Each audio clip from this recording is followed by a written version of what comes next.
The process to criminalise hate crime and speech is underway in Parliament. The Department of Justice and Constitutional Development earlier today introduced the Prevention and Combating of Hate Crimes and Hate Speech Bill. The bill will make it a criminal offence to make racist remarks. This comes after numerous racial incidents around the country which are motivated by prejudice. It will also seek to assist victims of such crimes. Officials from the department gave members of Parliament an overview on various clauses of the bill. The committee still has to discuss the bill in detail. Now, the Prevention and Combating of Hate Crimes and Hate Speech Bill has finally landed at Parliament. Earlier today, the Justice Department briefed the Portfolio Committee on Justice and Correctional Services. A rigid debate ensued on religious fundamentalism and adhering to the principles of the Constitution. The committee has resolved to open up the process for public comment. The only way that human society can live at peace with itself is to acknowledge the right for coexistence of different cultures, different religions, different linguistic groups, etc. And that is what I believe underpins the kind of constitutional order that we have adopted, and whatever these laws are about seek to reinforce that. And for me, that is the point of departure. Now, to further unpack this issue, we're joined live in studio by Professor Sipho Siepe, who's a political analyst, as well as Apostle B.J. Langa, who's a bishop. He also joins us. A very warm welcome to you, gentlemen. We are expecting other guests to join us a little bit later on in the show. But let me just start by asking of you to just answer whether this bill is necessitated by the high prevalence of racism and discrimination in the country, or is it more of a society that is reactionary? Well, I think we normally don't come up with laws. The laws come as a result of a context. And the context in South Africa is a context of apartheid and racism. And what we had hoped is that as we move and as we celebrated the breakthrough of this democracy, or what they call democratic breakthrough, and then we began to think that we'll be able to build a nation. We now know, 24 years later, that that notion of reconciliation was based on simply idealism. It was not rooted in reality. And in what we've also seen is almost expressions of racism and hatred. And but what they do is that every time somebody is called a name that they do not that they associate with apartheid, it brings all those memories. So there's a time where society begins to say, no, this must stop, and hence the decision to say, can we find a way in which we can control this? Otherwise, we're going to end up being a nation that tears itself apart. But what you have are two things there. You have hate crimes and the hate speech. And the notion of a hate crime, first, it must be a crime. So crime is not allowed. But then there'll be an element that shows that the crime was racially motivated, hence the notion of prohibition of hate crimes. But I think we're talking about the prohibition of or making hate crime prohibited and not tolerated in a society. But hate speech is something else. Hate speech refers to where people make statements that they know they are meant to hurt, to insult, to denigrate people on the basis of either their race or religion, sexual orientation, gender, and ethnicity, even the whole notion of national origin. So that is also something that we must address, because we have committed ourselves to creating a society that is non-racial, non-sexist, that is also gender sensitive, but also allows people to be who they want to be. All right. We're also joined on the line by the Solidarity Research Institute researcher, Mr. Monet Malan, as well as, excuse me, Let me invite you in, Mr. Monet. Well, the question I've just posed to the gentleman joining us in studio is whether the bill was necessitated rather by the fact that there's such a high prevalence of racism and prevalence in the country, or is it coming from a point of a reactionary society?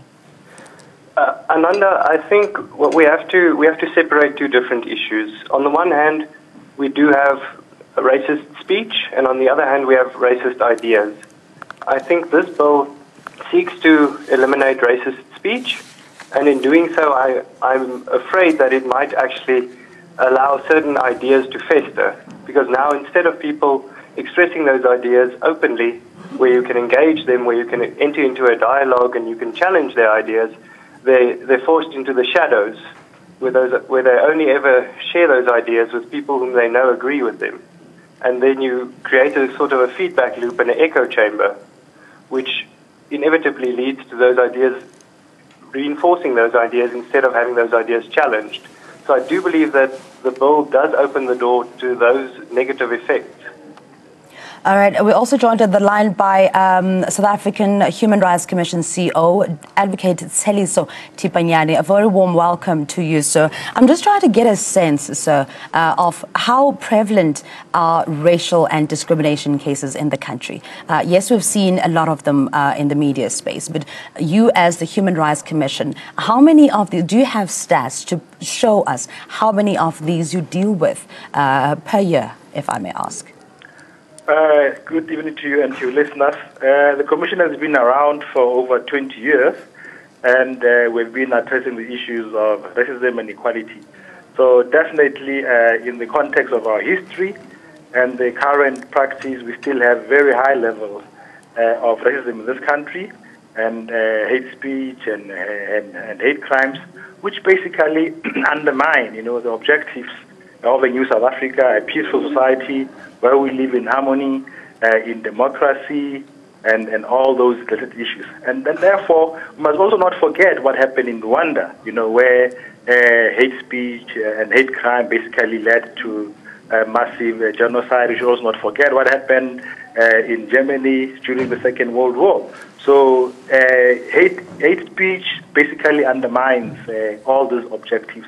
And clearly, as you have pointed out, we are noticing an increase in issues of hate crimes and hate speech, as we saw in Momberg's case, as we saw in the Coffin case, and many others. And those issues really have to be attended to. And clearly, over the last 20 years, we have tried different means, but those issues still persist, and they do undermine the integrity and the stability of this country. Does then that mean that we need extra laws? Is the Equality Court not enough, as well as the case of criminal injuria? We saw Vicky Momberg recently, yes, we're using that case of Vicky Momberg being convicted and sentenced to 3 years, 1 year, suspended social serving 2 years.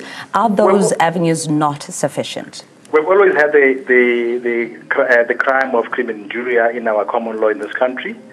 And we know exactly what that led us to. The equality courts, are not the criminal courts. They basically deal with civil matters and provide for civil remedies. So that's why there's been a call all over the world that we have to take more drastic measures against hate speech and hate crimes, or hate conduct, which basically promotes hatred and therefore leading to instability. Mr. Monet, let me bring you in on the next question that I have, which is that the view that perception is selective in South Africa, favouring black citizens over whites. Now, this was said by Solidarity, that to criminalise hate speech simply won't work both ways. If any of you gentlemen can weigh in on as well. But Mr. Malala, let me start with you. What's your response? Certainly there are worries about the arbitrary nature of a lot of this legislation, or proposed legislation in this case. I think that's sort of the problem when you do have specific legislation which can be applied selectively. I'm not so worried about the selective application as I am the creation of a specific principle. Earlier there was mention of Germany in the Second World War. It should be borne in mind that they had very strict hate speech laws, and those did not in fact serve to undermine anti-Semitism. All it did was push anti-Semitism into the underground and allow it to fester even further. Would you like to weigh in on that one as well, Mr. Sepe? Yeah, I think there are issues that are being raised by Solidarity which we must listen to.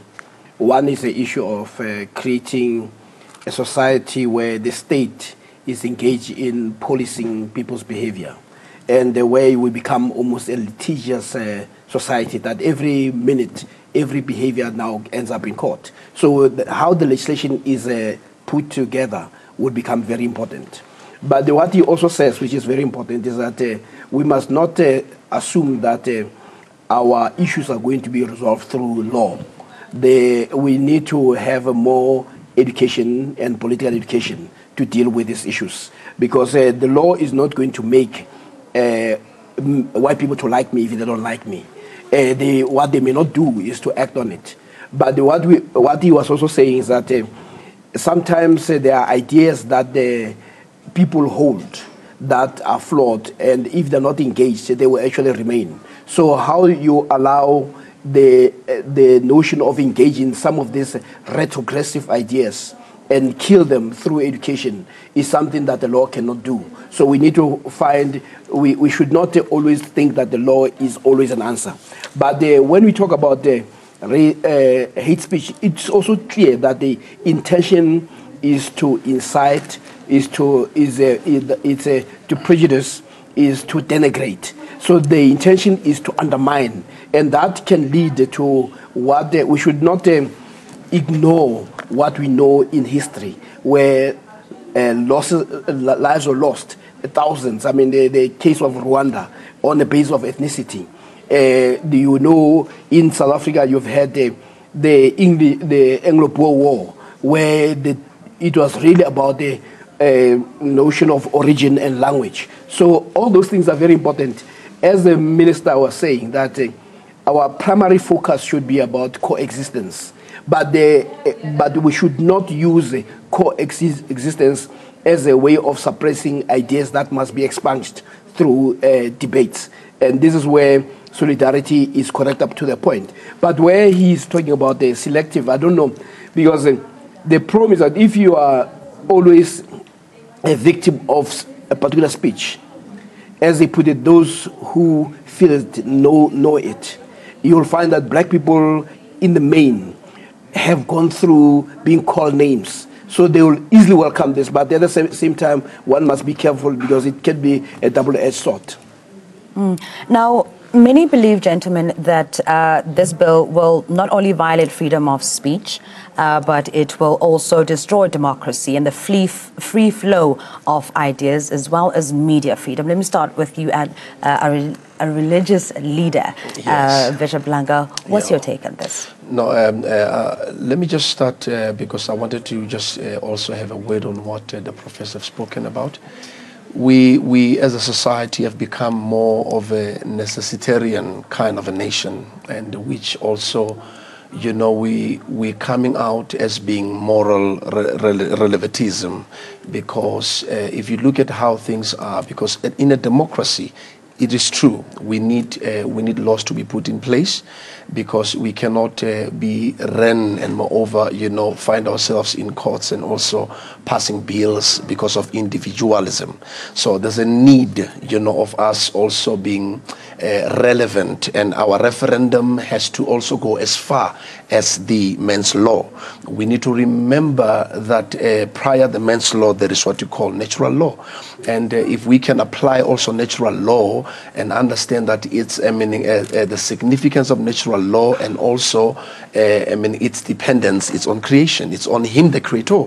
So oftentimes, even when you bring whether common law or any other Roman law, we absolutely will find ourselves through some limitations. So there's a need of us going back, because when you talk about human nature, human behavior, it could be prenatal, it could be genetical, it could be either way, it could be spiritual.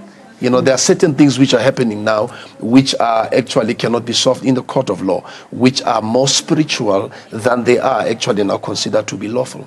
And let me pose another question to you coming off on that. So the religious leaders are seen to be the ones responsible for the moral compass of a society.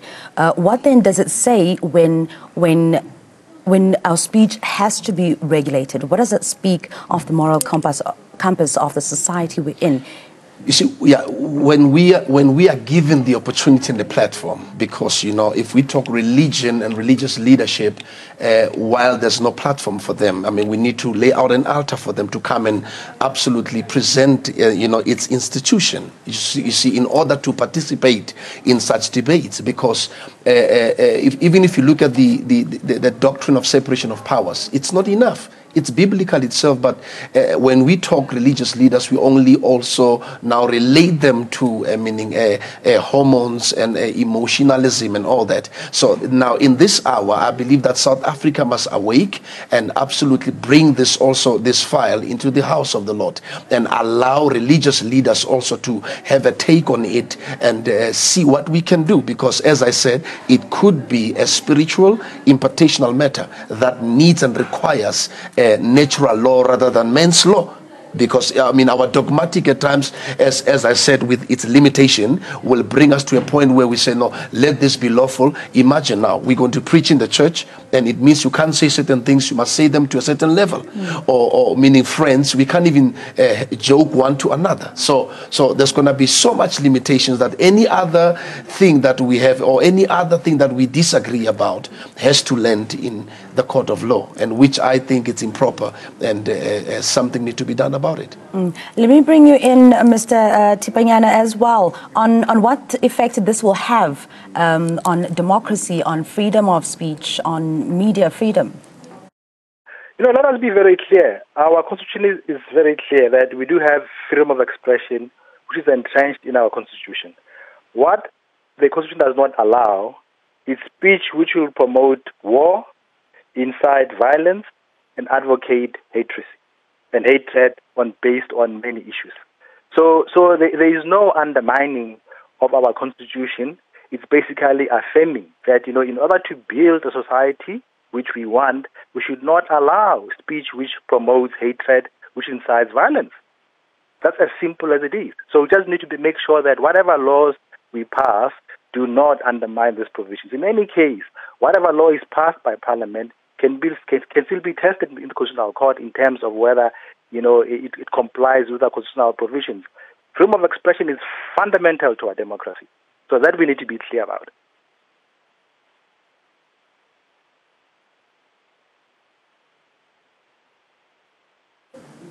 We seem to have lost Mr. Malande, a researcher at the Solidarity Research Institute. Now, gentlemen, there were also some concern put forward about how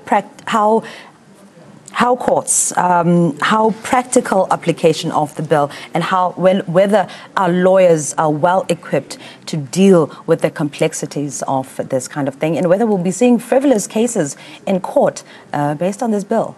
Yeah, I think that will depend on what the parliamentarians are going to bring on the table.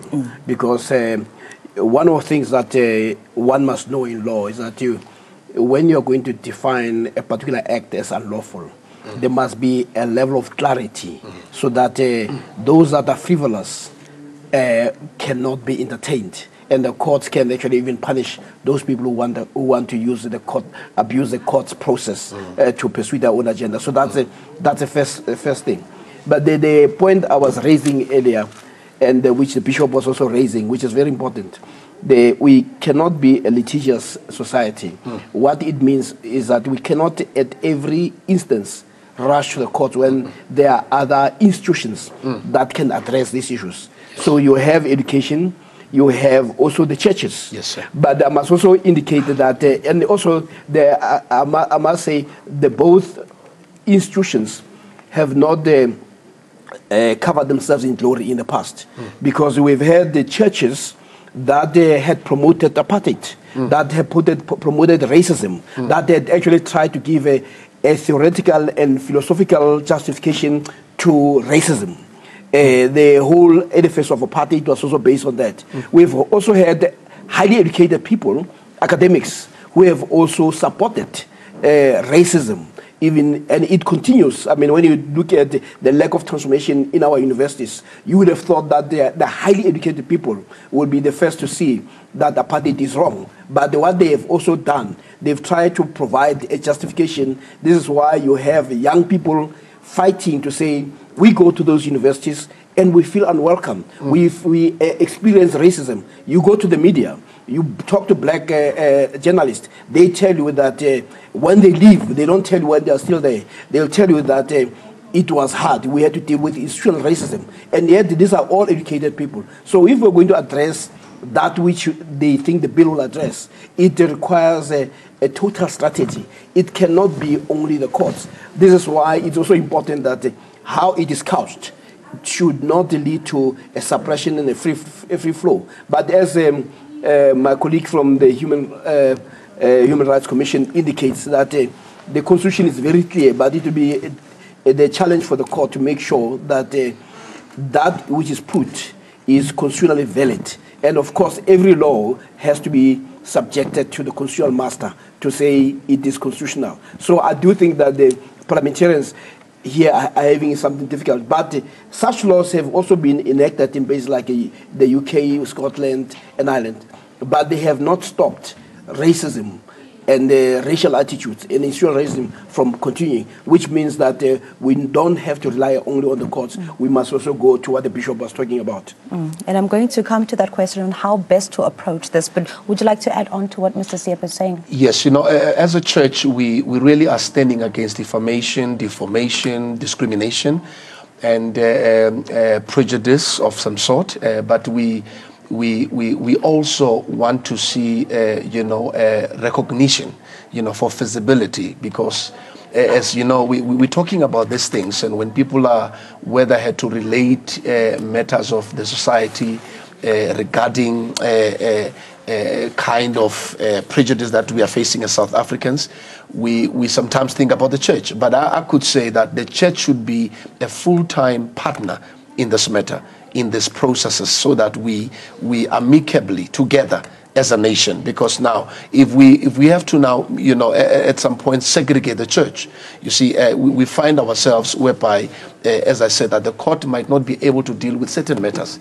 These are matters of emotionalism. Some of the matters, yes, are the results of the regime, of the past regime that we were in as South Africans. So we have seen the TRCs coming on board, and as we all know, that even the result that came about were not even now satisfactory, to the point today that whereby we thought, now how about, as much as we have to deal with the matter, deal with it also through a method of righteousness. What do we mean? That we mean uprightness, where we align the matter to say, was it right? Because sometimes you could say people are racist, but they don't see it wrong. They don't even find it wrong to do what they are doing. So we need to bring people back to those post where we ask, was it right for them to do what they've done? So once they could actually now begin to now impose a reply and say, no, it was wrong, then we will know that through the method of righteousness,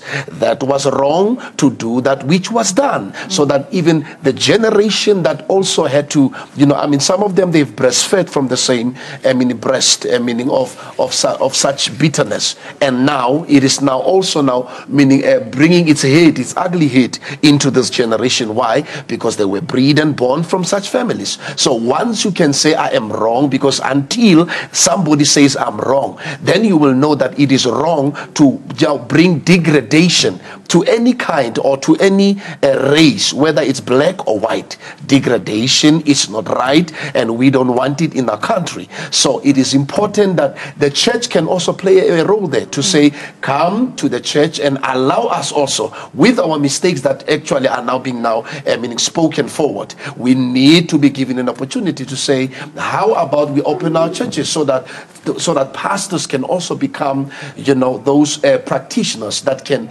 deal with the matter, that can bring people back to where they're supposed to be regarding the fruit of the Spirit. Then they know exactly now this was wrong, this was right. Because until someone knows that which was done then was wrong, then I'm telling you, we're going to talk about it, because nobody has taken responsibility. So somebody must take responsibility of the past regime. And so now, as we are coming in incorporation into the new South Africa, then how to come about in terms of us as a nation and this generation, which was not part of that generation that passed, but they are the ones who have inherent, you see, those kind of actions that we actually are suffering today. So the church can play a very great role in that. Thank you so much. We've run out of time, gentlemen. But let me give you Mr. Malan as well as Mr. Tipanyane just one last chance to just tell us, in your opinion, how best do we carry forward the conversation on how to address the issues of racism and discrimination in our country? I think with regard to social norms and norms generally, the primary source always has to be community. So you have to get different communities engaging with one another.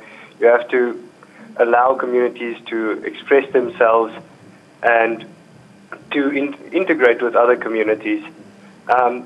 You don't want the state forcing down a specific set of norms, especially with a piece of legislation that is so widely construed that it opens the door to various abuses or potential abuses. I think we've lost the emphasis on family, we've lost the emphasis on church, and I think we've lost the emphasis on community with regard to the way in which we construct our morals in South Africa. Mr. Tipanyana? Racism is a learned behavior, and it can be unlearned, and the churches can play a role in this regard. However, we do need to set boundaries, which people should not be allowed to exceed, in order to build a kind of society we want. So we do need laws which will regulate this without undermining the freedom of expression, but also putting more emphasis on educating people against this wrong and bad and dangerous tendency. Thank you so much. Thank you so much, gentlemen. Those are a panel discussion tonight on the hate bill speech currently before Parliament. Joined in the studio, we had Professor Sipho Siepe, who's a political analyst, as well as our religious leader, BJ Langa. We also had South African Human Rights Commission CEO, Mr. Teliso Tipanyane, as well as researcher at the Solidarity Research Institute, Mr. Mane Malana. A big thank you to you all, gentlemen. We'll have more news for you after this short break. Do stay with us.